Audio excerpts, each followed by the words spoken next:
On the 3rd of October 2012, Coral Jones gave an emotional televised appeal for the safe return of her daughter April. The 5-year-old had been missing for 36 hours. She'd vanished while playing outside her home in the rural Welsh town of Machynlleth. There must be someone out there who knows where she is and can help the police find her. We are desperate for any news. April is only 5 years old. Please, please, help find her. The entire community came together to help the police search for the missing girl. There was a real hope that April would be found alive. They were all thinking, and of course her parents were thinking, she is going to be found. There's no doubt in my mind that she is going to be found. But the search would be in vain. A local 46-year-old man named Mark Bridger, who was known to the family, had abducted and murdered April. I said, I love you, I'll see you later, and I'll come take you into bed, and she said, I love you back, and that was the last time I saw her. Mark Bridger had undeniably become one of the world's most evil killers.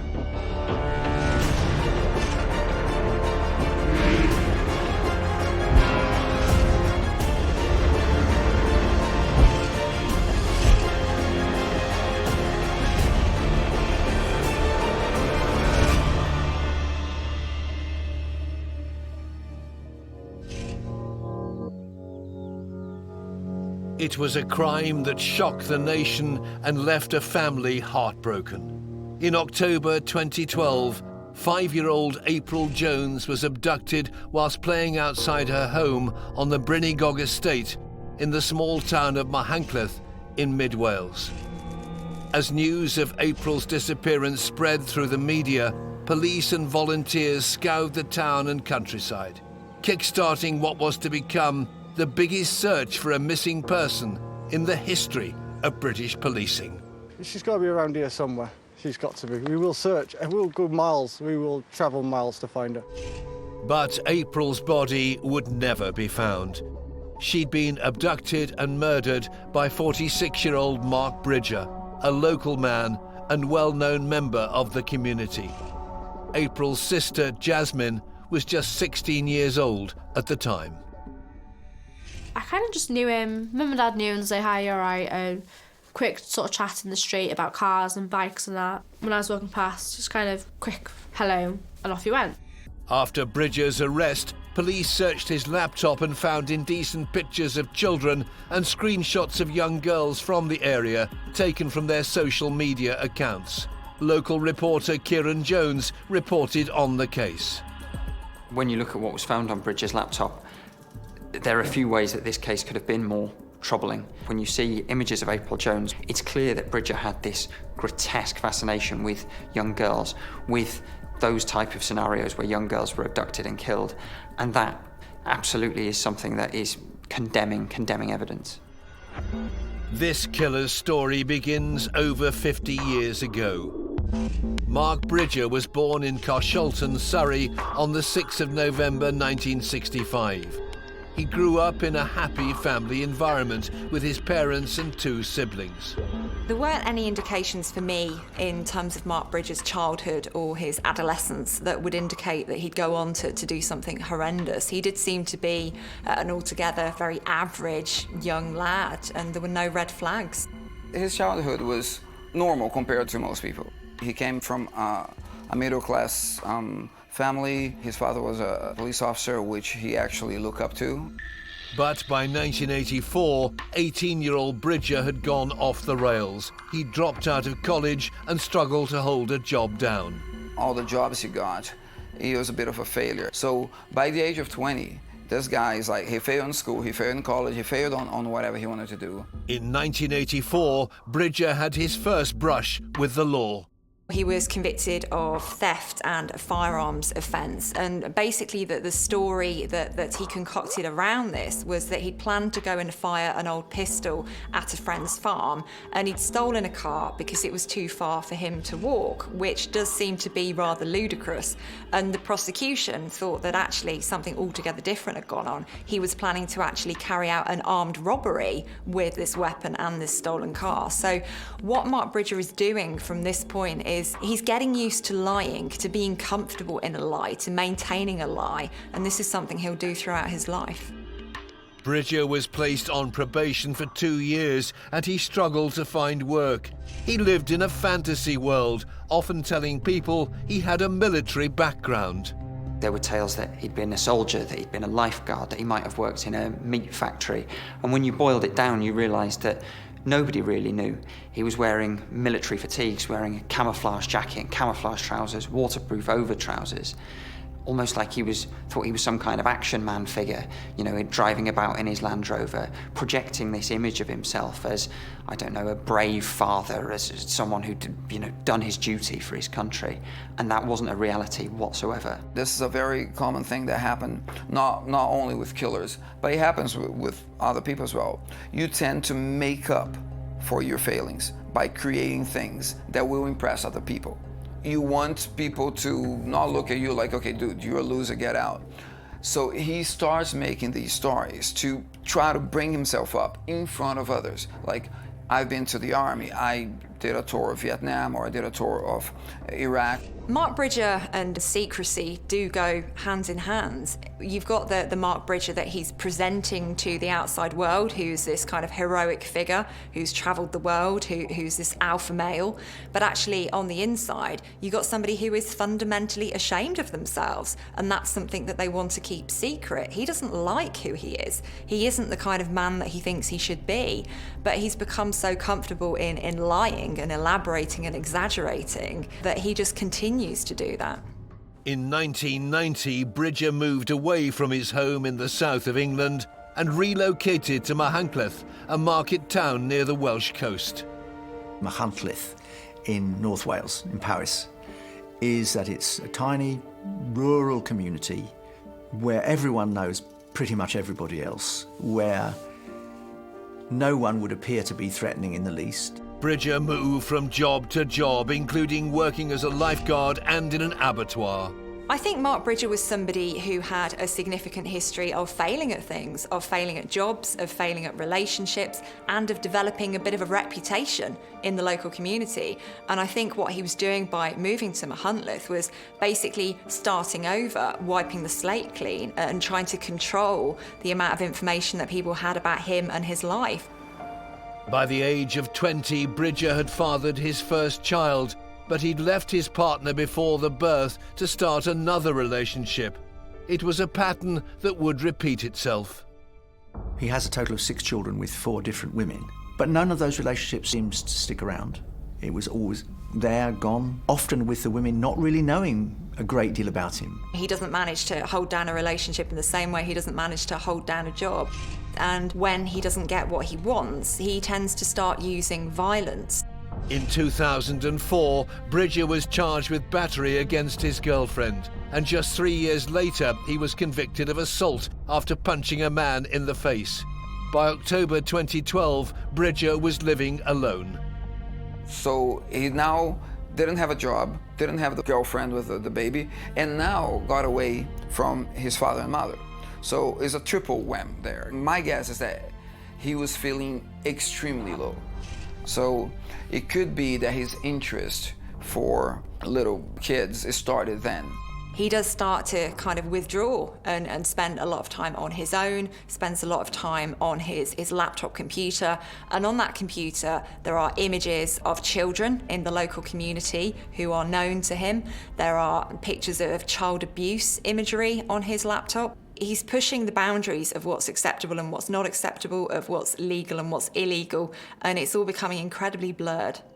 Just a few miles across town from Mark Bridger's cottage, 5-year-old April Jones could often be seen playing on the street in front of her family home. April's character is really bubbly, really happy, constantly smiling, constantly laughing. So if you were ever feeling sad or down, she'd basically be there and she'd make you laugh in an instant. And she's got like a really contagious smile.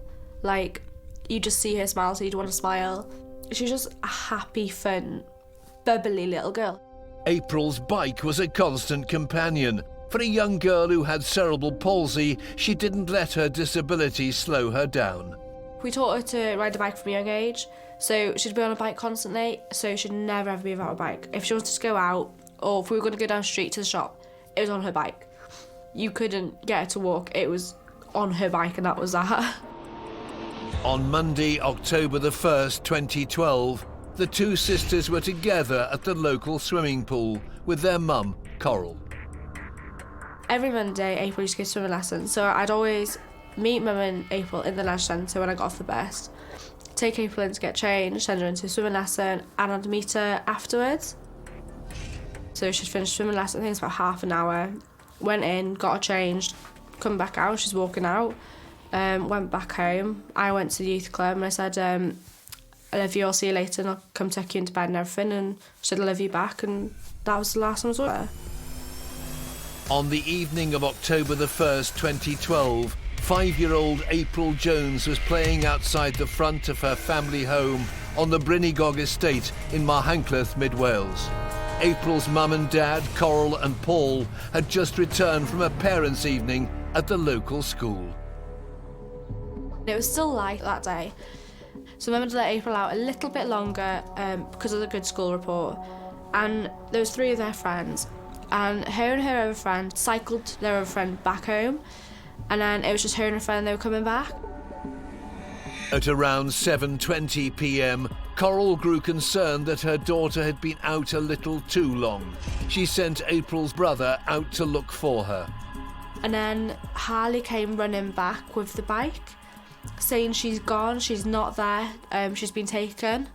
And then that's when it kind of all escalated. Police emergency. My dog's been kidnapped. I live in the dog. Hang on, Sal, can you speak to somebody? Hello. And what makes you think the daughter's been kidnapped? Apparently, she's gone off in a car with somebody. Somebody's picked her up in a car or something. Okay, what's the name of the child that's gone missing? April Jones. April, how old is she? 5.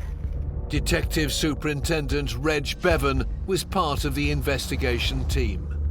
When the call first comes in, it's a crime in action in effect. So April's mum makes the initial call to say that her daughter's gone off in a vehicle.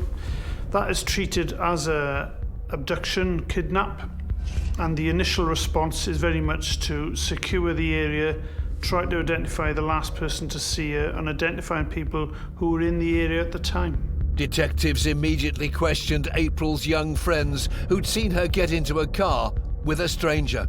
They gave this basic description of a small front and a large rear to a vehicle, and they couldn't be more specific. But these are children, young children.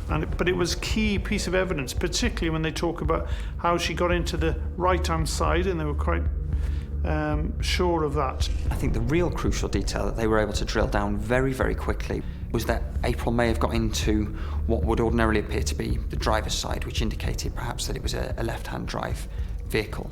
I think that was very, very quickly seized upon as something that was unusual, something that could perhaps be decisive in the investigation. Because other than that, initially, there didn't seem to be a great deal for the police to go on, because she'd been seized very, very quickly, very, very discreetly, with only children as witnesses. Meanwhile, the local community in Machynlleth rallied round the Jones family and assisted the police in their search for April. News of her disappearance quickly spread on social media. Machynlleth is such a small town, you just wouldn't think of it. I think we have a population of about 2,500, maybe a bit more, maybe a bit less. 5, 6, 7. The amount of people that came out of the houses and just started searching of all sorts of ages, it was just incredible to even see. Like, they've all kind of come out just to look for my little sister, and it's kind of breathtaking in a way to see the amount of people and how close Mach is, how close the community is. From the very first day, I think The police were using the word unprecedented in terms of the scale of the search, and that was certainly true. I remember arriving in Machynlleth and immediately hearing the constant swashing of rotor blades, seeing boat teams coming in from mountain rescue, seeing cavers. Every conceivable emergency service, every conceivable specialism was there very, very quickly. And then you had the public element of the search, where people were splitting into small teams, dividing up an area on a map and going out and fanning out and covering what area they could. People at the most rudimentary level going out with torches and calling April's name. So you had an unprecedented police search involving, I think, in the end, dozens and dozens of forces, covering dozens and dozens of square kilometres. Despite an exhaustive search by police and volunteers stretching into the early hours, April could not be found. The small town was in shock. I remember one of the people I spoke to said, it can't have been somebody from the area because we all know one another, we all trust one another. It almost defies belief when that sort of thing happens in a small rural community, because somehow you immediately think that everybody knows everybody else's business and that it's impossible. How can a child disappear into thin air in a tiny Welsh village in which everybody pretty much knows everybody else? But that's the devil in plain sight, isn't it?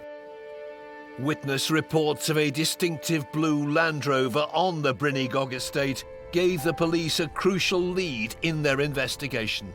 It was said on the night that she got into a car that was on the wrong side, and straight away everyone knew we were looking for a left-hand drive, and there's only one person in Machynlleth who had a left-hand drive, and that was Mark Bridger.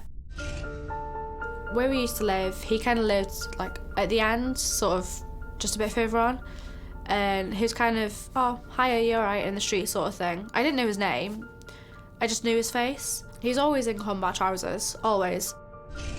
Mark Bridger was named by some of the residents living locally in the house-to-house investigation, and then once he's been named, and when you compare the description given by the children of the vehicle that April Jones got into, and then some work that we were able to do behind the scenes with the analysts, we were able to link a Land Rover discovery to Mark Bridger, and then all of a sudden things start to fall into place. The following morning, Tuesday, October the 2nd, the small market town of Machynlleth awoke to a media swarm. April had now been missing for 12 hours. I've been saying this from the very beginning. We still have hope. It was a fast-moving, very emotional place. People were desperate. People were filled with hope, and people were galvanised to go out there and to find someone.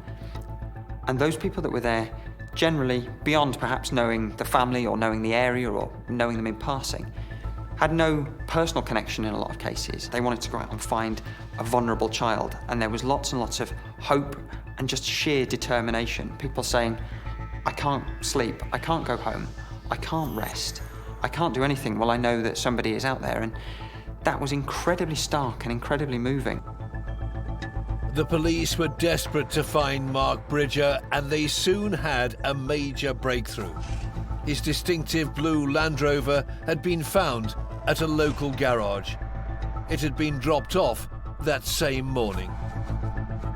They didn't really disclose too much about his demeanour, other than he dropped it off suggesting it had been involved in an accident, and they were quite happy to have a look at it, and from what they'd seen, it didn't appear to have been involved in any kind of road accident. The police continued their manhunt. They hoped that finding Bridger would lead them directly to April. We were still hoping that she'd be alive, so it was very much speed is of the essence. So you had to ensure that you were doing as much as you could, as quickly as you could, in an effort to identify where she was. Having dropped off his car the morning after April's disappearance, Bridger met a search party looking for the 5-year-old. He was hiding in plain sight. Mark Bridger had effectively stumbled upon a search party and wished them good luck and claimed to have been out searching all night, which was, when you reflect on that, deeply, deeply troubling, deeply shocking. Despite it being a small town, detectives had discovered multiple addresses linked to Bridger, whose transient lifestyle had made finding him extremely difficult. We had some previous addresses that we knew he'd lived at, or we may still be living at, and we were sending teams of officers round to those addresses to try to locate April. And on some occasions there was no answer. We were forcing entry into these properties with quickly searching in a hope to finding her. So it was a very fast-paced, fast-moving investigation to try to locate him. As the search for April entered its 19th hour, her older sister Jasmine began to fear the worst. I knew we were never going to get her back alive. Something in me just said, she's not going to come home alive. By 3 p.m. on Tuesday, October the 2nd, 2012, 5-year-old April Jones had been missing for almost 20 hours. The number one suspect in her abduction was 46-year-old Mark Bridger. April had been seen getting into his car the previous evening. The police had finally traced Bridger to a cottage called Mount Pleasant on the outskirts of Machynlleth. They forced their way through the door. So when the first officers arrive at Bridger's home, his fire is lit. It is very hot in there. There is a strong smell of detergent, bleach, cleaning fluid. And the initial forensic examination then starts at that point, but it's clearly looking more and more suspicious that something has happened at that address. Just half an hour later, at 3:30 p.m, Mark Bridger was spotted by a patrol car on the A487 road, heading back into Machynlleth on foot. So when he is seen walking down the road, officers pull up alongside him and speak to him, confirm that it is Mark Bridger, and he immediately makes a disclosure to the officers that April is dead and that he's run over her by accident. I think Mark Bridger's selfishness really did come out when he was picked up by the police, and he said to them, "I need to talk." And the police said, "Okay, but can you wait until we get to the station?" And he didn't. He just proceeded to basically engage in this lengthy monologue about what had gone on, about how he felt. And basically when he was saying, "I need to talk," he wasn't just saying that, he was saying, "You need to listen to me." It was another way of him trying to exert control over other people. It's something he's always doing all of the time. In the police car on the way to the station, Bridger continued to tell officers his side of the story. He gave a very strange, fantastical description of what had really happened to April. I ran over her with my Land Rover and she was underneath the wheels and I didn't know what to do. And there was no pulse and no sign and she wasn't moving. And, well, any normal person surely would have rung the police or the hospital 999 at that instant, wouldn't they? Well, you see, I didn't know, and I didn't mean to. I mean, I was going to just lean her up against something. Well, she wasn't leant up against something, she disappeared. He created the stories in his head. Maybe he even believed it himself. You know, some people will do. Some people, they are so desperate to be accepted by others and in life that they will create the stories, and they are so into it and so desperate that they will believe those stories themselves. And that's where you get the compulsive liars. So he might have even believed himself that because he was actually telling those stories to the police. He seems to think that what's happened is quite blurry, but what he does remember is that he drove off with her body somewhere. But after that, he says, "It's all blank, I can't remember what happened." Bridger's bizarre account of events led detectives to believe he might be lying, and that April may still be alive somewhere.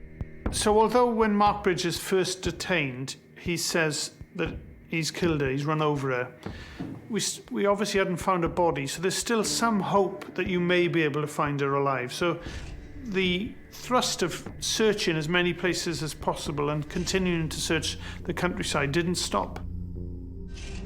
The following day, the 3rd of October 2012, April's mother, Coral Jones, appeared in front of the world's press. Her daughter had been missing for over 36 hours. And so the atmosphere in the room awaiting that was quite extraordinary. And when the door opened, there was the briefest sense, I remember even now, of complete silence, complete shock, complete captivation almost. And as Coral walked into the room, then obviously the noise began, the shutters of the cameras began to click. To see up close, merely a few feet away, somebody going through what Coral and her family were going through was astonishingly painful. It's been 36 hours since April was taken from us. There must be someone out there who knows where she is and can help the police find her. We are desperate for any news. April is only 5 years old. Please, please, help find her. When you see firsthand the impact it has on the family, you can only imagine what Coral and the rest of the family have gone through. But it's when you see them face to face and you're sitting next to them in some of those press conferences, it is heartbreaking, and it just makes you more resolved to try to do all you can. But as police forensic teams began an intricate search at Bridger's home, it soon became clear that April Jones would never be found alive. We do know from the detailed forensic examination of his home is that she probably died there. We found her blood at that address, significant amounts of her blood.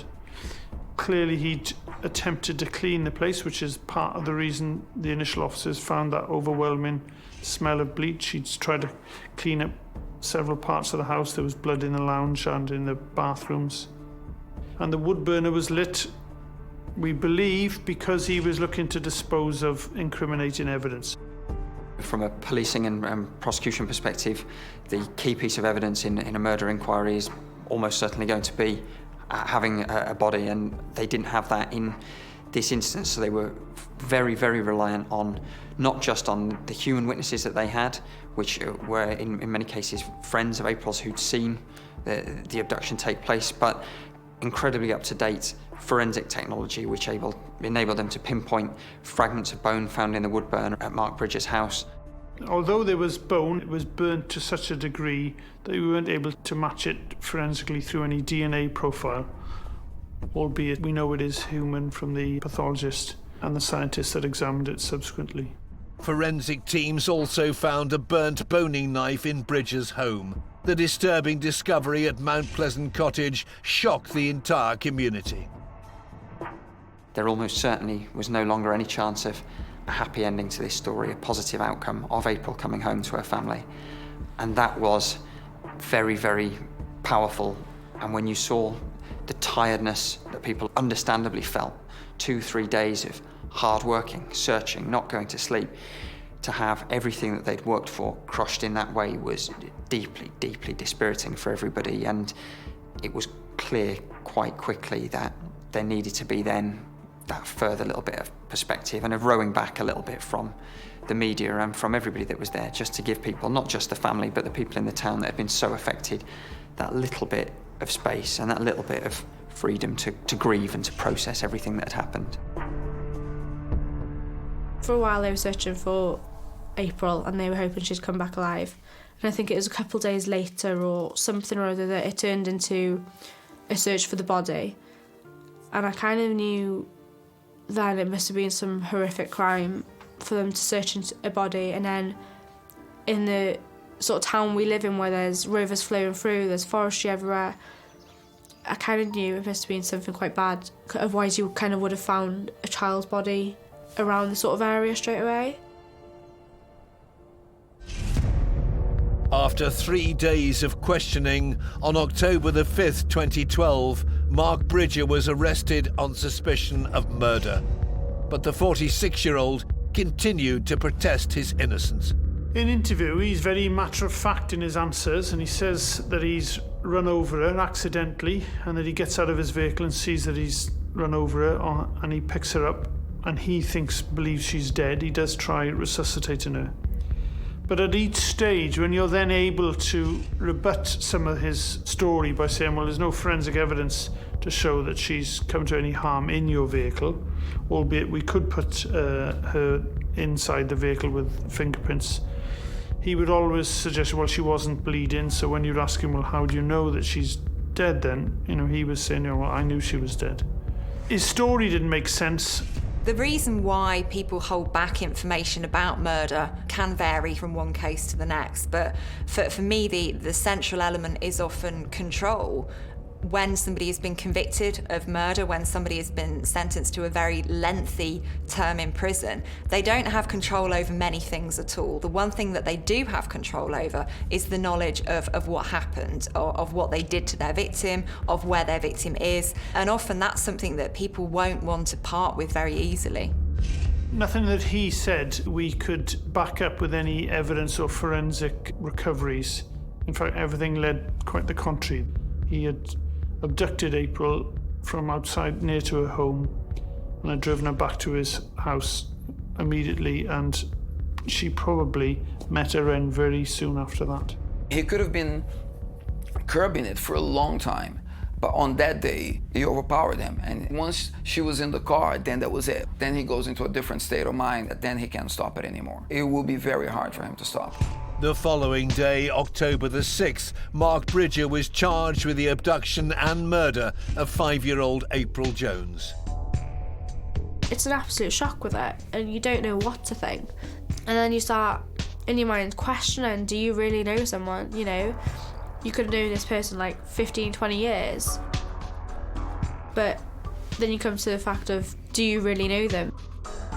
And so the shock to the community, and of course to April's parents, to realise that not only were they living with, but they knew the man who'd abducted their daughter, is even more terrifying. The search for April's body continued for 6 months until the police called it off in April 2013.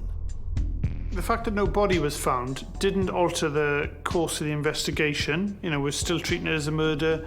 There's a huge impact on the family, obviously, but the search continued for months and months afterwards, because we had to be sure that in that area that we'd searched everywhere we possibly could in an effort to find her. So although we're confident that she probably died in his house, what he's done with the body after that, only he knows. On April the 29th, 2013, the trial of Mark Bridger began at Mould Crown Court. The 47-year-old was charged with the abduction and murder of 5-year-old schoolgirl April Jones. 7 months after her disappearance, her body had still not been found.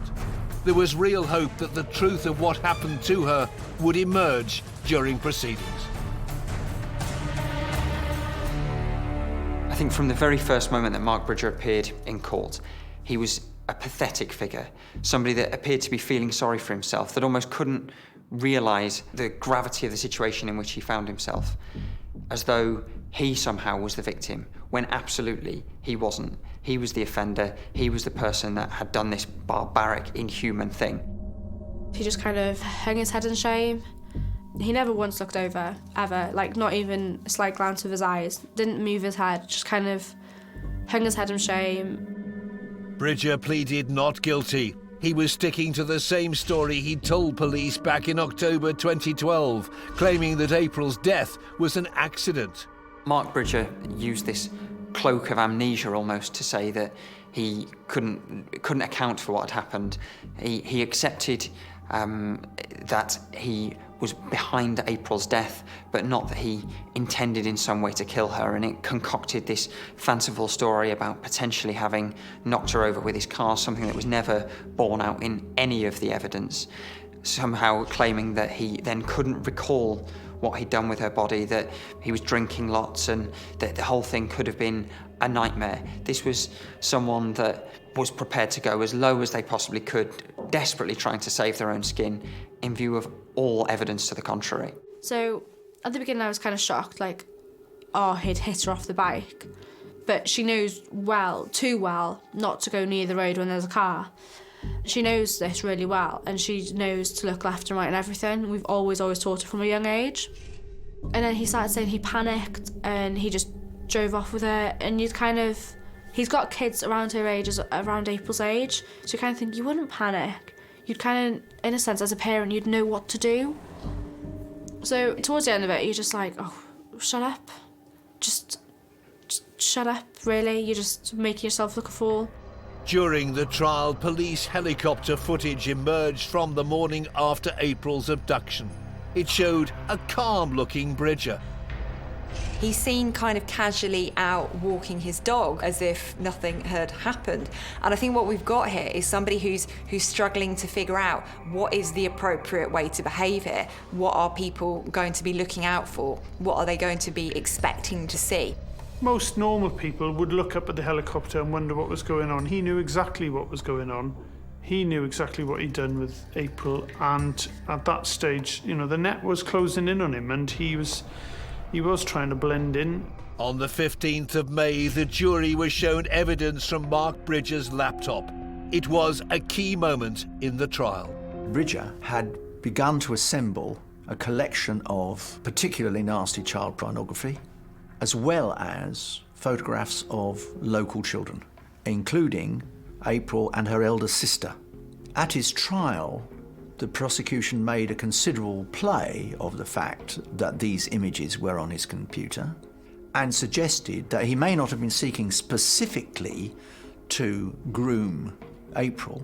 It could have been another member of the family or another of the girls that were on his computer, but that he was certainly seeking to groom someone, some young girl.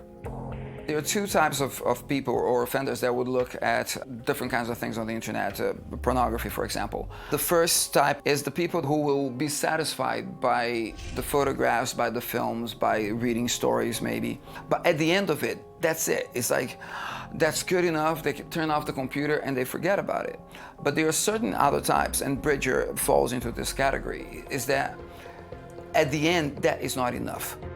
He'd also been looking at website reports of previous child abductions, and you're starting to build a picture now of a paedophile, a dangerous, evil man who, for whatever reason, has gone from minor offending and tipped over into, you know, the most serious crime. On May the 30th, 2013, the jury took just 4 hours to unanimously find Mark Bridger guilty of murdering April Jones. Judge Mr. Justice Griffith Williams sentenced him to life imprisonment with a whole life order. He was immediately sent to Wakefield Prison. He will never be free again. For them to turn around and say life and never to be released from prison is like, wow. It's just, you can't explain the feeling of it, because it's good that he's never going to be released from prison and he's never going to be able to hurt anyone again. Well, when Bridger was sentenced, the judge referred to him as a pathological liar and a paedophile, and I think both of those descriptions are accurate. Mark Bridger was somebody who was very comfortable in a lie. He would lie as easily as he would breathe.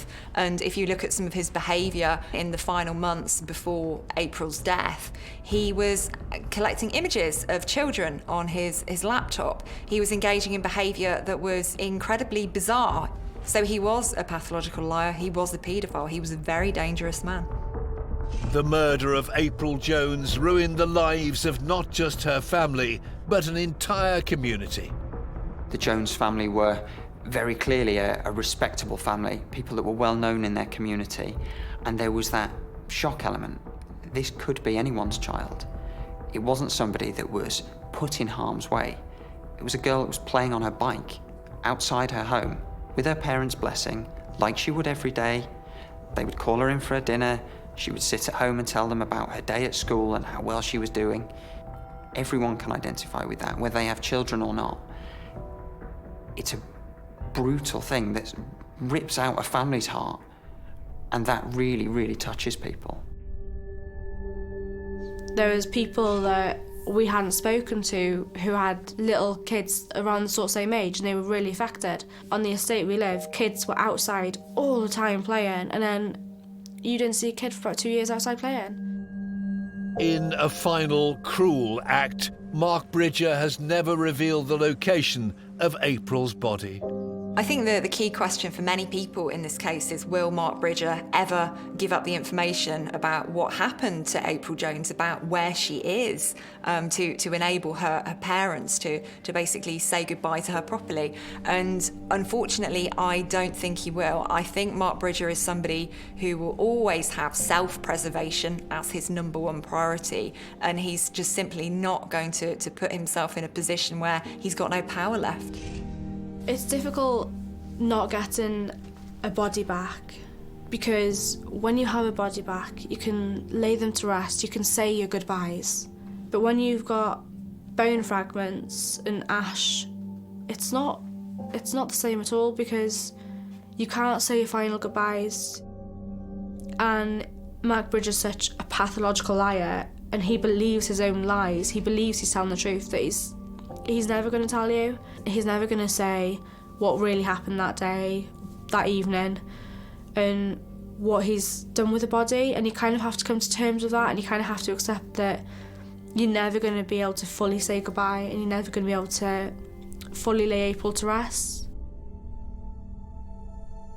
On November the 17th, 2014, Jasmine Jones stood alongside her parents and watched as the probable site of April's murder, Mount Pleasant Cottage, was bulldozed to the ground. You've changed. You've completely changed. You're never going to be who you were. I mean, when I have kids, I could be completely different to what I thought I was going to be because of this event. You've just completely changed. You're never going to be who you were. And the demons you've had to fight along the way they've changed you, be it for the better, be it for the worse. But the positive thing is we've come out stronger. We've stood together through it all. Because the community have gathered around and been so positive in the face of such a grotesque crime, it's not been something that's been allowed to define them. April Jones is not remembered for how she died, but for being a beautiful young girl who was happiest in her community and in her family. So what happened to her will always be a part of the history of Machynlleth. That will never be laid to rest or put to one side. But the fact that people do not want to be defined by this, do not want to be remembered purely as the place where this act of evil happened, will mean that they can go on and they can grow and they can develop. Mark Bridger is a perverted killer who selfishly snatched and killed an innocent 5-year-old for his own gratification. He has constantly lied and still refuses to admit where April is buried. Bridger has shown no remorse for his actions or explained the reasons for the murder. We should forget his name and instead remember the smiling face of April Jones, the girl whose life he cruelly took away at such a young age.